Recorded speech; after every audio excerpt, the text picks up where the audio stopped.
Assalamualaikum warahmatullahi wabarakatuh. Apa kabar anak-anakku? Semoga kalian dalam keadaan sehat walafiat. Nah, kali ini Bu Tias akan menyampaikan materi yang sudah kita pelajari di pertemuan sebelumnya dan kita sekarang pemantapan untuk mempersiapkan penilaian harian yang pertama. Materi yang sudah kita pelajari adalah tentang kemagnetan dan pemanfaatannya. Adapun yang sudah kita pelajari sebelumnya adalah pemanfaatan medan magnet pada migrasi hewan, teori dasar kemagnetan, kemudian kemagnetan dalam produk teknologi.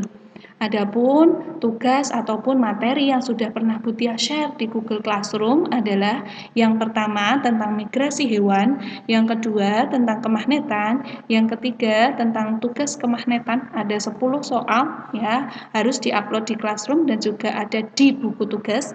Kemudian ada induksi elektromagnetik, ada kemagnetan dalam produk teknologi, kemudian yang terakhir ada tugas proyek membuat generator sederhana. Bu Tia harap tidak hanya tugas-tugas saja yang dikerjakan, tetapi materi juga harus dipelajari dengan maksimal. Gitu nggih. Kemudian saya lanjutkan.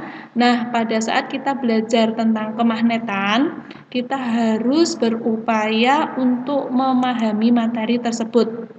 Adapun untuk kemagnetan itu yang Bu Tias utamakan adalah kalian harus bisa menentukan kutub utara dan selatan dari magnet buatan.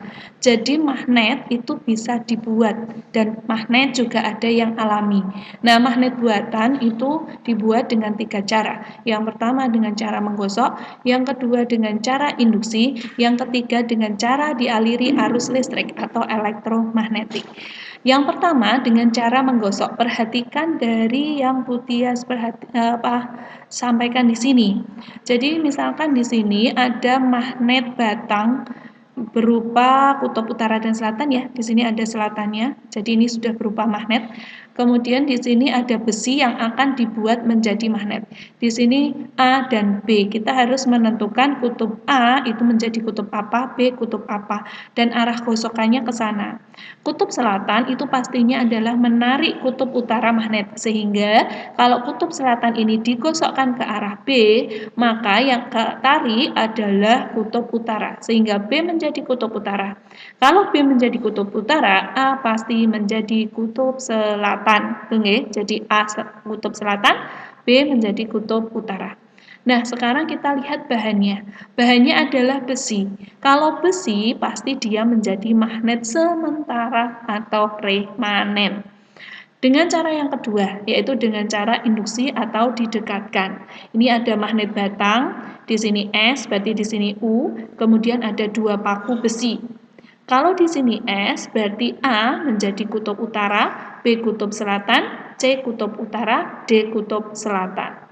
Karena dia berupa besi, maka menjadi magnet remanen atau sementara. Kemudian cara yang ketiga adalah elektromagnetik atau dialiri arus listrik.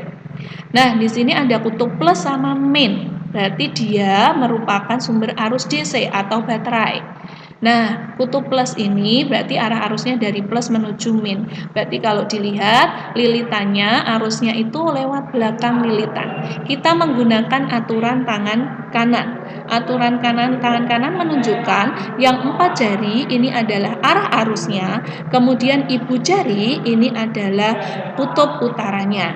Tinggal kita lihat saja, misalkan di situ batang peki dan arahnya dari belakang batang peki, sehingga arah arusnya kita arahkan ke atas karena itu lewat belakang dan ke atas, sehingga P di sini ya, berarti P itu kalau kita lihat P-nya menjadi kutub selatan, Q menjadi kutub utara. Jadi kalau saya lihat sesuaikan dengan gambar kalian, itu lewatnya adalah seperti ini. Gitu nggih. Kalau dilihat di gambar. Tapi kalau kamu lihatnya di sini kan gini, ya. Jadi kalau dilihat di gambar, misalkan ini batang besinya pakai bullfine, kemudian arah tanganmu ke belakang karena P itu kan lewatnya belakang.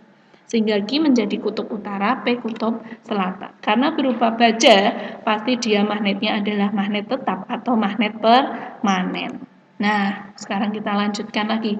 Apa pelindung bumi? Oke, ada yang jawab atmosfer. Oke, ada yang menjawab lapisan ozon. Oke, betul semua. Dan ada lagi tambahannya, pelindung bumi dari bahaya yang ada di luar bumi itu adalah ada medan magnet. Kenapa? Karena bumi itu dianggap sebagai sebuah magnet yang mempunyai dua kutub, kutub utara dan selatan. Kutub utara magnet bumi di mana? Di kutub selatan bumi. Kutub utara magnet bumi di mana? Di kutub selatan magnet bumi. Jadi kalau kita lihat kutub utara dan kutub selatan bumi, di kutub utara bumi ada kutub selatan magnet bumi dan di kutub selatan bumi ada kutub utara magnet bumi. Kalau bumi merupakan magnet, pasti di sekitarnya ada medan magnet. Medan magnet ini berfungsi untuk menangkal gelombang elektromagnetik dari matahari.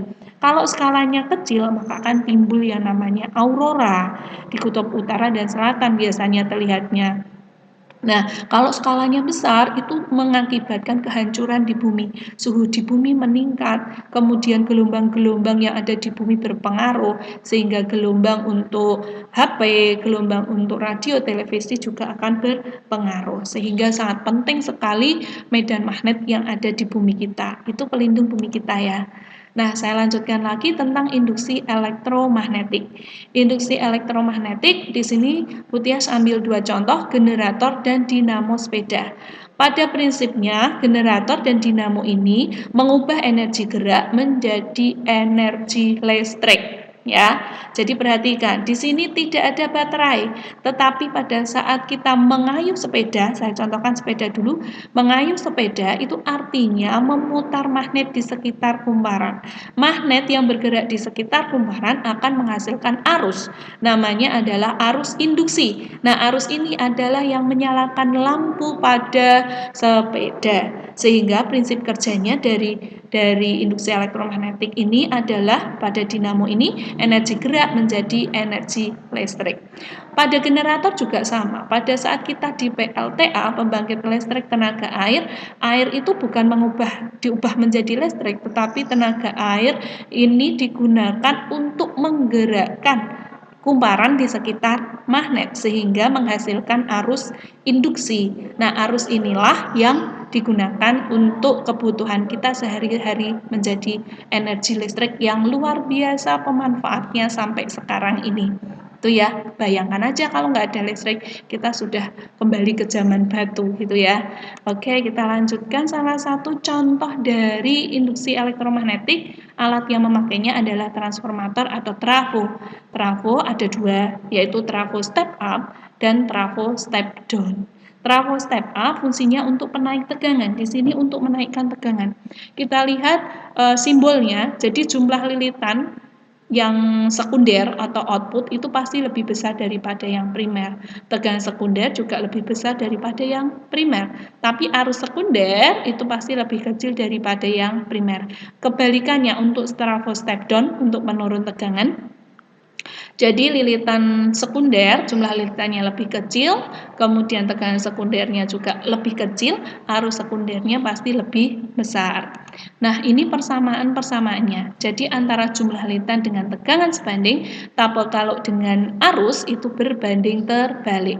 Nah, dulu Butia juga sudah meng-share contoh soal. Nah, mungkin kalian masih bingung caranya. Nah, kita lihat di sini ya.